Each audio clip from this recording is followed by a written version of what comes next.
President Falwell and David, thank you very much for inviting my wife Jane and me to be with you this morning. We appreciate the invitation very much. And let me start off by acknowledging what I think all of you already know, and that is the views that many here at Liberty University have and I on a number of important issues are very, very different. I believe in women's rights and the right of a woman to control her own body. I believe in gay rights and gay marriage. Those are my views, and it is no secret. But I came here today because I believe from the bottom of my heart that it is vitally important for those of us who hold different views to be able to engage in a civil discourse.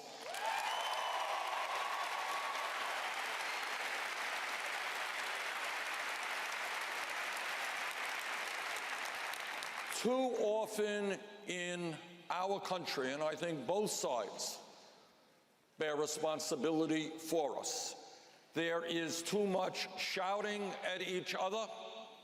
There is too much making fun of each other.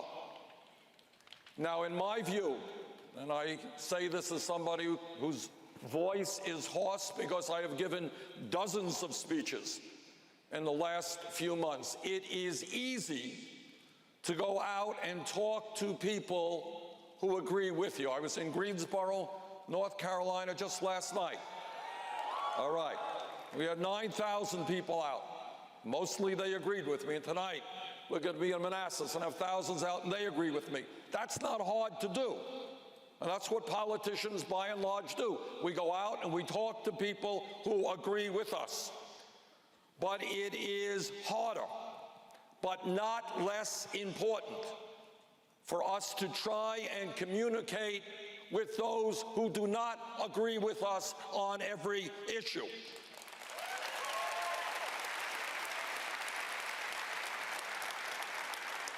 And it is important to see where, if possible, and I do believe it's possible, we can find common grounds.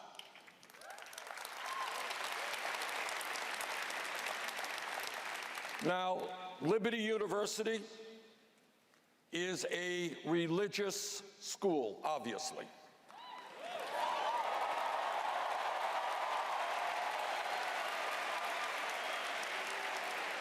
And all of you are proud of that.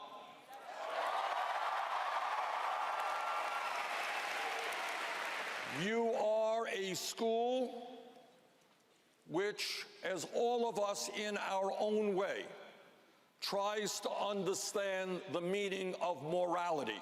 What does it mean to live a moral life? And you try to understand in this very complicated modern world that we live in what the words of the Bible mean in today's society. You are a school which tries to teach its students how to behave with decency and with honesty, and how you can best relate to your fellow human beings, and I applaud you for trying to achieve those goals.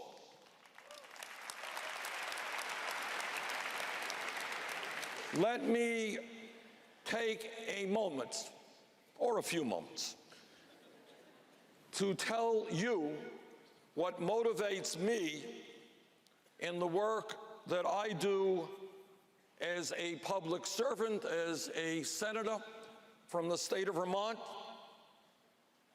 And let me tell you that it goes without saying, I am far, far from being a perfect human being. But I am motivated by a vision which exist in all of the great religions, in Christianity and Judaism, in Islam and Buddhism, and other religions. And that vision is so beautifully and clearly stated in Matthew 7:12. And it states, "So in everything, do to others what you would have them do to you. For this sums up the law and the prophets." That is the golden rule.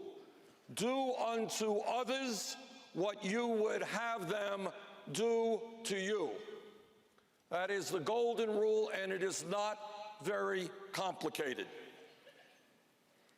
Let me be frank, as I said a moment ago. I understand that the issues of abortion and gay marriage are issues that you feel very strongly about. We disagree on those issues. I get that. But let me respectfully suggest that there are other issues out there that are of enormous consequence to our country and, in fact, to the entire world, that maybe, just maybe, we do not disagree on.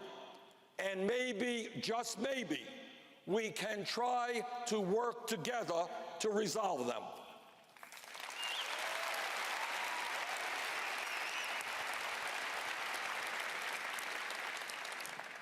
Amos 5:24. But let justice roll on like a river, righteousness like a never-failing stream. Justice, treating others the way we want to be treated, treating all people, no matter their race, their color, their stature in life, with respect and with dignity.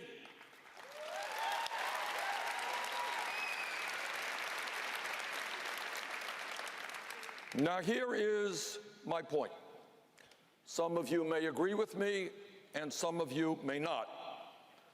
But in my view, it would be hard for anyone in this room today to make the case that the United States of America, our great country, a country which all of us love, it would be hard to make the case that we are a just society or anything resembling a just society today.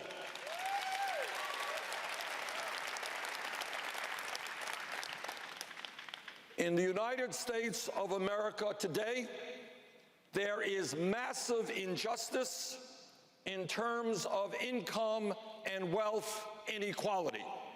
Injustice is rampant. We live, and I hope all of you know this, in the wealthiest country in the history of the world. But most Americans don't know that, because almost all of that wealth and income is going to the top 1%. Now, that's the truth.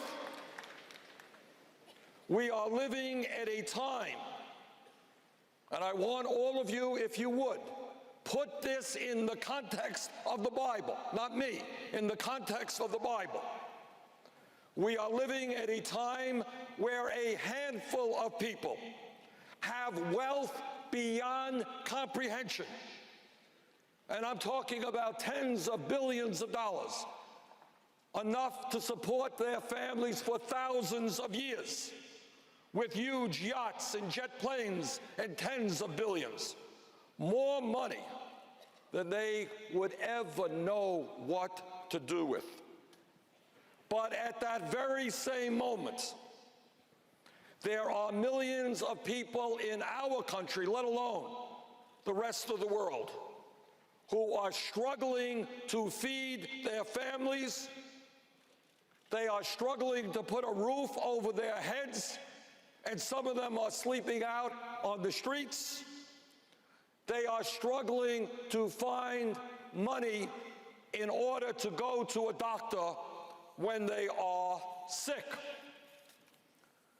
Now, when we talk about morality, and when we talk about justice, we have to, in my view, understand that there is no justice when so few have so much and so many have so little.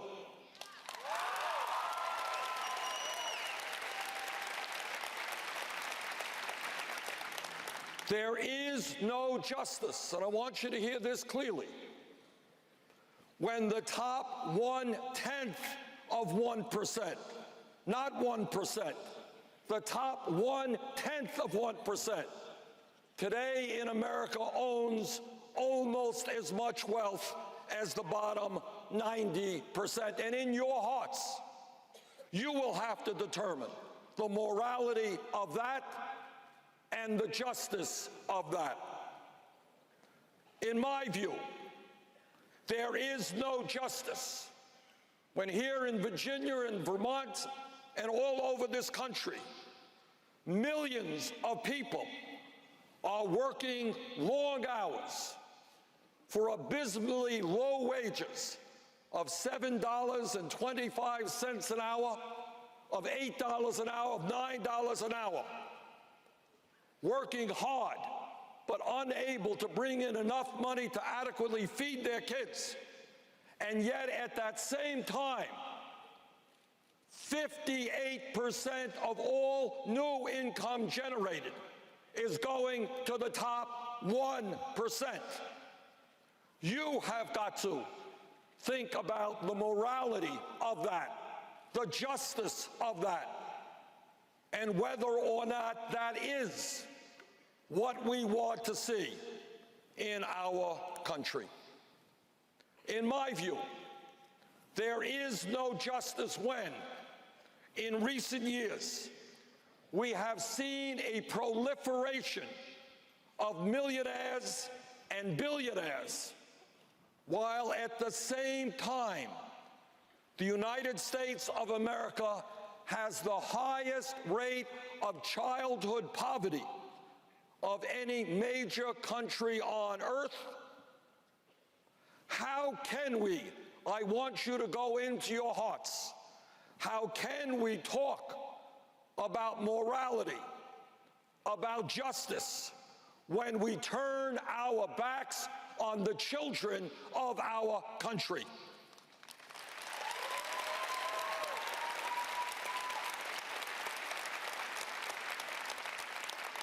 Now, you have got to think about it.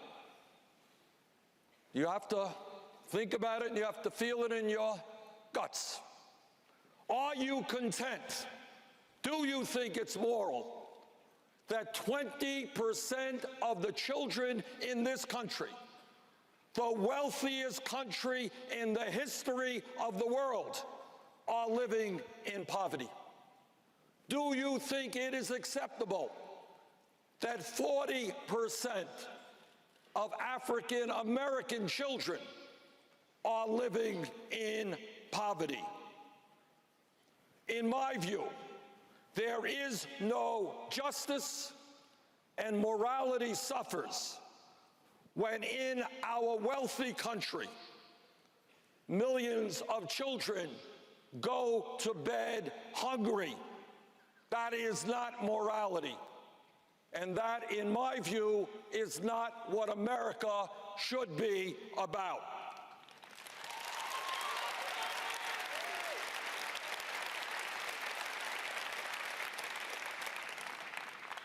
In my view, there is no justice when the 15 wealthiest people in this country in the last 2 years saw their wealth increased by $170 billion. 2 years. Wealthiest 15 people in this country saw their wealth increase by $170 billion. My friends, that is more wealth acquired in a 2-year period than is owned by the bottom 130 million Americans. And while the very, very rich become much richer, millions of families have no savings at all, nothing in the bank. And they worry every single day that if their car breaks down, they can't get to work. And if they can't get to work, they lose their jobs. And if they lose their jobs, they don't feed their families. In the last 2 years, 15 people saw a $170 billion increase in their wealth. 45 million Americans live in poverty. That, in my view, is not justice. That is a rigged economy designed by the wealthiest people in this country to benefit the wealthiest people in this country at the expense of everybody else.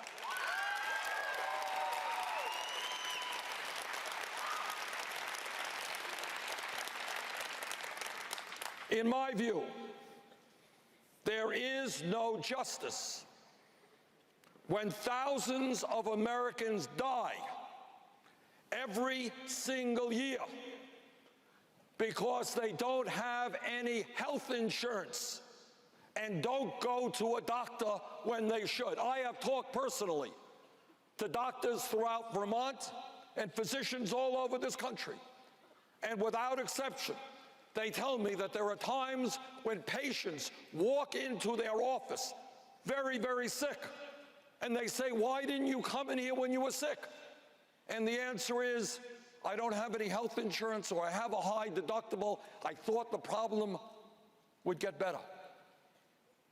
And sometimes it doesn't, and sometimes they die because they lack health insurance. That is not justice.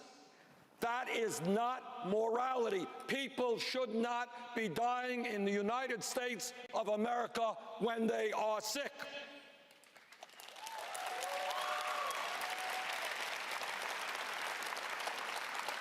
What that is an indication that we are the only major country on earth that does not guarantee health care to all people as a right. And I think we should change that. And I think that when we talk about morality, what we are talking about is all of God's children, the poor, the wretched. They have a right to go to a doctor when they are sick.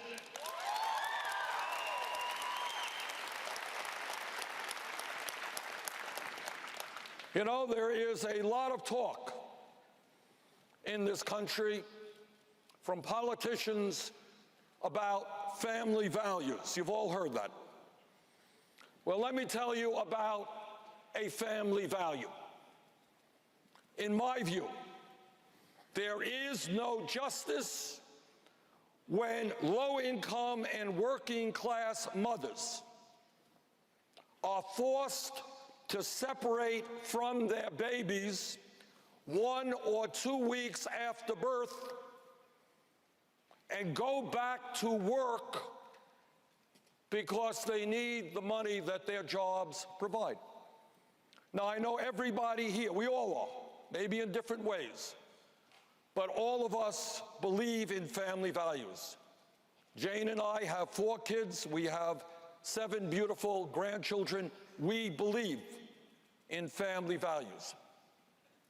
But it is not a family value when all of you know that the most important moments in time of a human being's life is the first weeks and months after that baby is born. That is the moment when mother bonds with the baby, gets to love and know her baby, and dad is there as well. That is what a family is about. And those of you, or at least those of you who are parents, more parents back here than there, I suspect, you know what an unforgettable moment that is, what an important moment that is. And I want you to think whether you believe it is a family value that the United States of America is the only major country on earth that does not provide paid family and medical leave.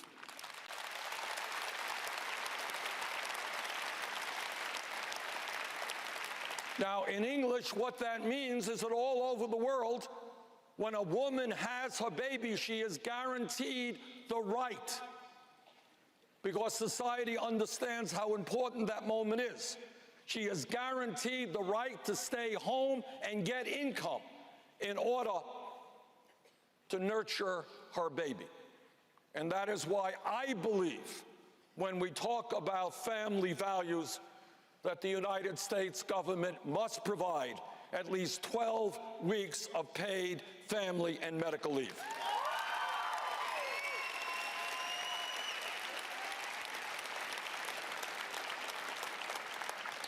In my view, there is no justice in our country when youth unemployment exists at tragically high levels. I requested a study last month from a group of economists, and what they told me is that 51% of African-American high school graduates between the ages of 17 and 20 are unemployed or underemployed. 51%. We have in this country sufficient amounts of money to put more people in jail than any other country on earth. The United States has more people in jail than China, a communist authoritarian country. But apparently, we do not have enough money to provide jobs and education to our young people. I believe that's wrong.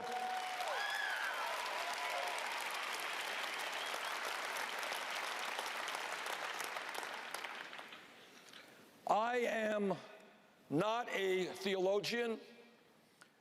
I am not an expert on the Bible, nor am I a Catholic. I am just a United States Senator from the small state of Vermont. But I agree with Pope Francis, who will soon be coming to visit us in the United States. I agree with Pope Francis when he says, and I quote, "The current financial crisis originated in a profound human crisis, the denial of the primacy of the human person." And this is what he writes: "We have created new idols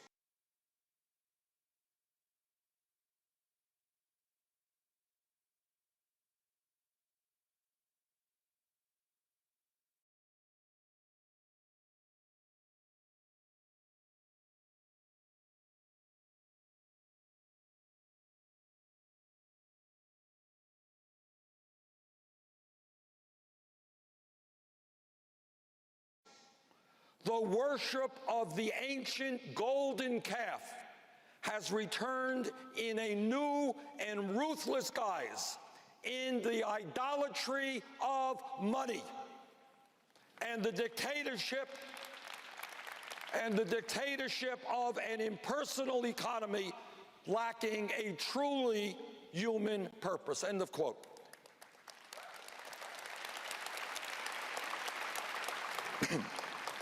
And the Pope also writes, quote, There is a need for financial reform along ethical lines that would produce in its turn an economic reform to benefit everyone.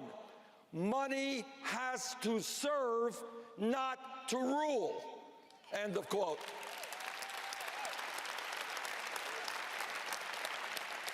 Now, those are pretty profound words, which I hope we will all think about.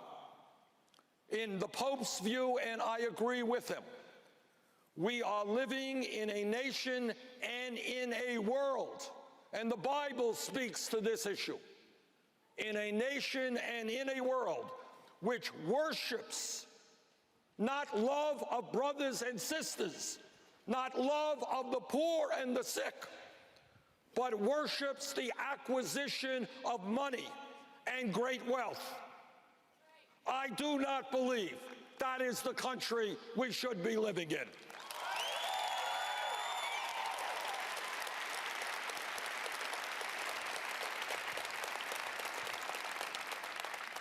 Money and wealth should serve the people.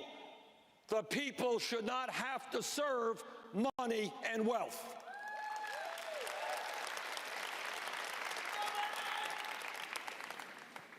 Throughout human history, there has been endless discussion. It is part of who we are as human beings, people who think and ask questions. Endless discussion and debate about the meaning of justice and about the meaning of morality.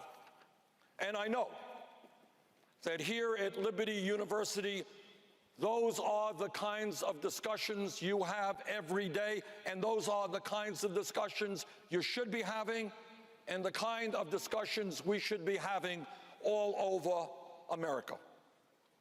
I would hope, and I conclude with this thought, I would hope very much that as part of that discussion and part of that learning process, some of you will conclude that if we are honest in striving to be a moral and just society, it is imperative that we have the courage to stand with the poor, to stand with working people, and when necessary, take on very powerful and wealthy people whose greed, in my view, is doing this country enormous harm. Thank you all very much.